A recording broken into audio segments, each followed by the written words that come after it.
Good afternoon po everyone.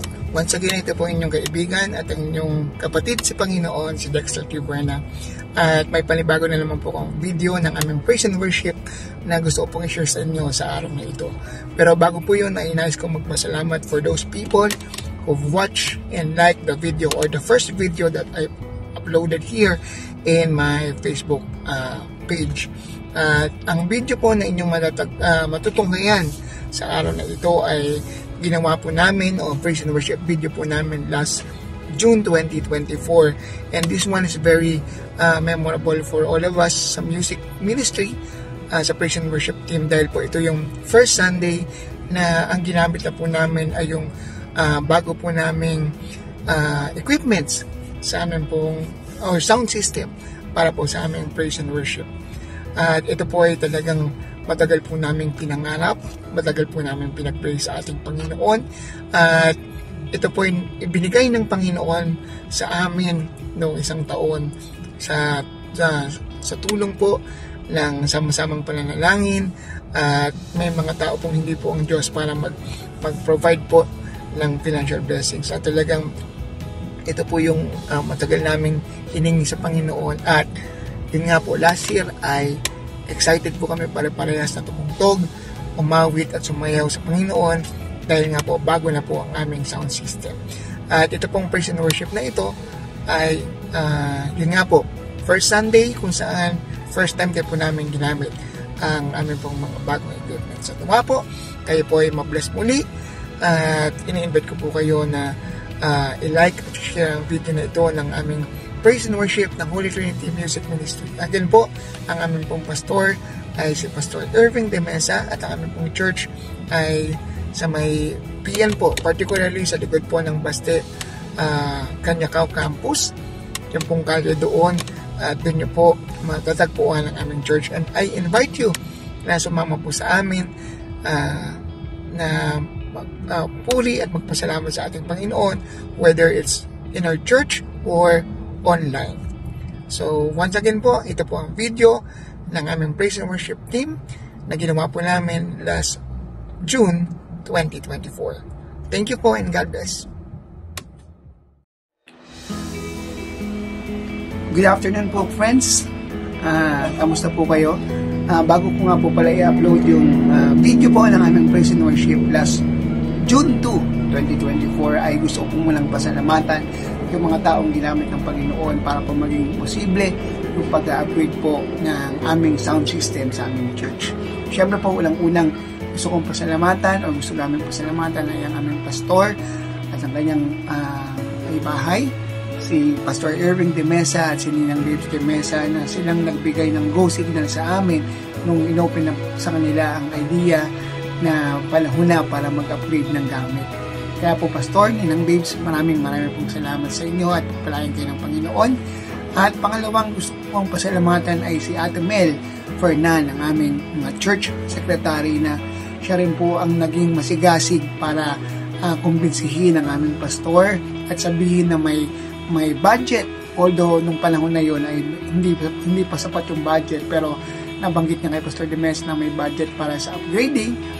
Kaya naging tuloy-tuloy mula sa pagpaplano hanggang sa pag-purchase ng mga gamit, sa pag-set up, kasama namin si Ate Mel Fernan. So maraming salamat Ate Mel.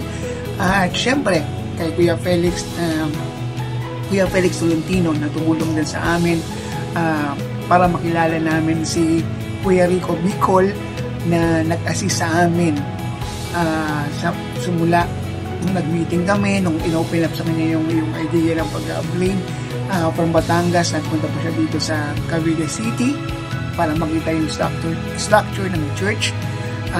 Siyempre, hindi naman din magiging posible yung makilala namin si Kuya Rico without the help of Kuya Paul Arnesin. Yan, so si Kuya Paul ang nag-recommend kay Kuya Rico Bicol para tumulong sa amin sa pag-upgrade ng mga gamit. So talaga pong pagplano ng Panginoon at pagkalooban ng Panginoon, lahat po ay magiging maayos. At talagang nung mga panahon na yun, or last year, we were very excited to have our sound system upgraded, lalo na nung nakabili na ng mga gamit, pinipick up na namin siya. Tapos po, na-deliver na sa church. Then, para kami mga bata na binubuksan namin yung mga boxes ng speaker, ng electric drums at iba pang mga gamit. Talagang nakakatuwa po nung panahon na yon, nung isang taon. Lalo na po nung na-set up na siya, na turuan na kami ni Kuya Rico kung paano po namin i-adjust yung mga tunog at yung mga settings ng equipment. So, talagang nakakatuwa po. Although ngayon ay medyo may mga adjustments pa rin pong nangyayari, pero salamat sa Panginoon dahil unti-unti na po namin natututunan. Improving po ang aming tunog every Sunday. Kaya po kami ay talagang lubos-lubos. Personally ako po ay lubos-lubos na nagpapasalamat sa ating Panginoon dahil sa, yung sabi ko nga po dun sa first na intro ko kanina, ay matagal namin itong pinangarap, matagal namin itong pinag-pray hanggang sa nangyari na po ayon sa kalooban ng Panginoon. Kaya po, ganun po kami kasaya at ganun po kami katuwa at ganun na lamang po ang pagpapasalamat namin sa Panginoon dahil sa mga taong ginamit niya para maging posible yung pag-upgrade po ng aming mga gamit. So once again po, sa mga nabanggit ko at sa mga nakalimutan ko, maraming pong salamat sa inyo na kayo yung ginamit ng Lord para maging posible na matupad yung aming pinag-prepare. Kaya po pagpalain kayo ng Panginoon. So mga kaibigan, muli ito po ang ating video ng aming pong Praise and Worship class June 2, 2024. God bless. Salamat sa iyo, Panginoon. Praise you, Father. Praise you, Jesus. Hallelujah, Lord God. Thank you, Lord Jesus. Hallelujah, Lord. Isang malakas na palakpak po para sa ating Panginoon. Amen, amen. Nagagalak lahat na tayo po ay magkakasama ngayon para papurihan ang ating Panginoon. Sa loob po ng nagdaang linggo, meron tayong mga naranasan. Masaya, malungkot, pero sama-sama po natin dalhin sa paanan ng krus ng Kalbaryo. Hallelujah.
Sabay-sabay natin papurihan ng Panginoon. Hallelujah.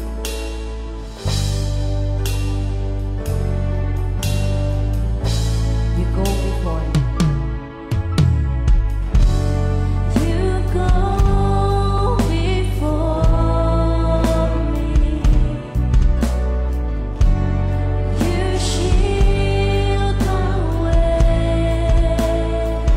Your hand upholds me.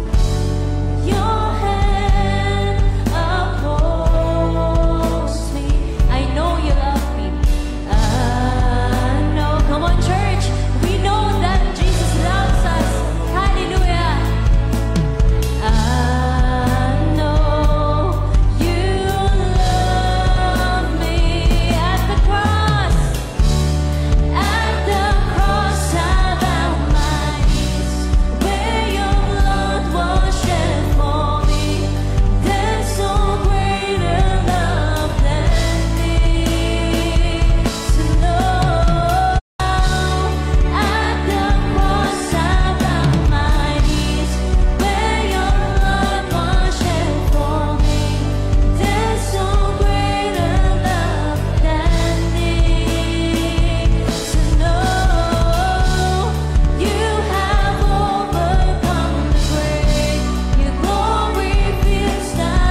Sabay-sabay po tayo. And when the earth falls from my hands. Come on, church, mas malakas. Hindi kayo naririnig ng Panginoon. Hallelujah. And you stand before me.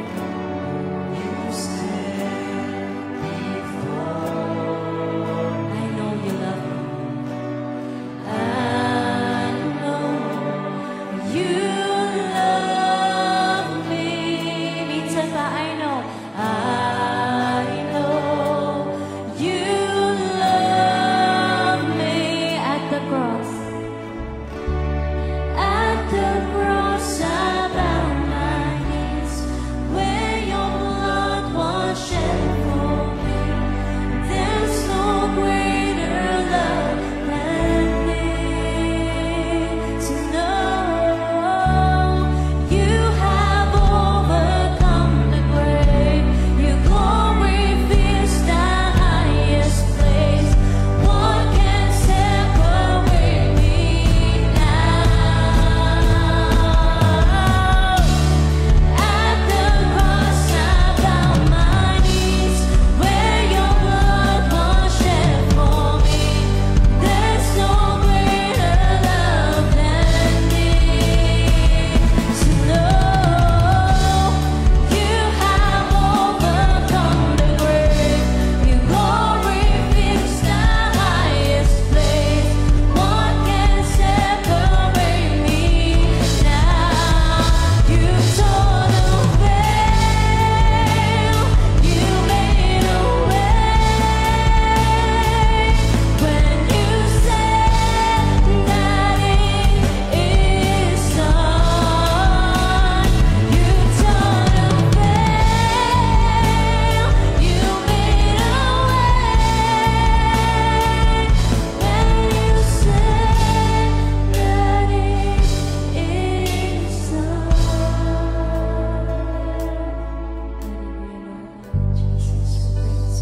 Come on, church. Malakas sa palakpakan para sa ating Panginoon. Hallelujah. Hallelujah. Hallelujah.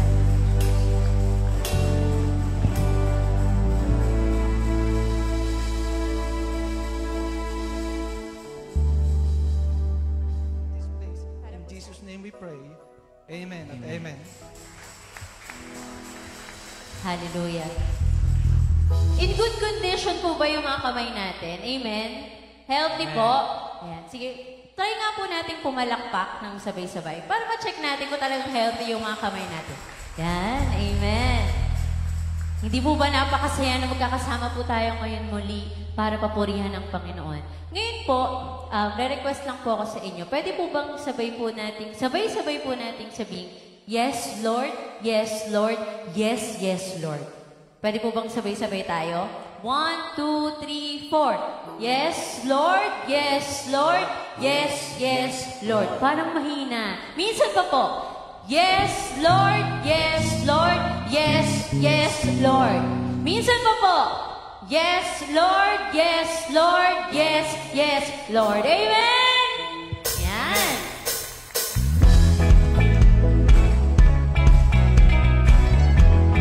Sabi niyo po, diba, healthy yung mga kamay ninyo, so kailangan malakas ang palakpak para sa Panginoon. Amen!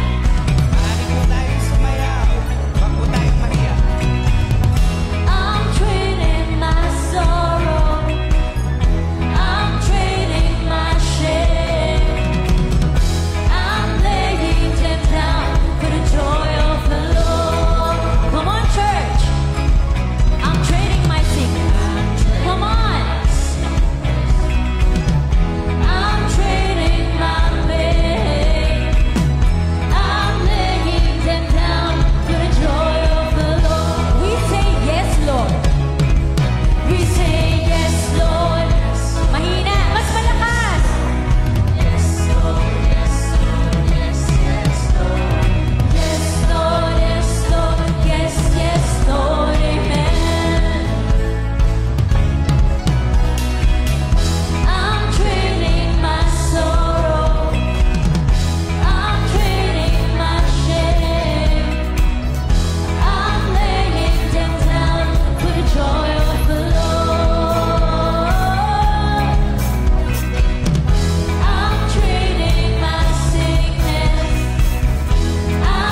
Patuloy po natin dalhin ang presensya ng Panginoon ngayong umaga. Hallelujah. Dahil naniniwala tayo that worthy is the Lamb. Hallelujah, Lord God Jesus.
Come on, church. Let us praise our Lord. Hallelujah, Lord God Jesus. Ibukas po natin ang ating mga bibig at sabay-sabay natin papurihan ang ating Panginoon.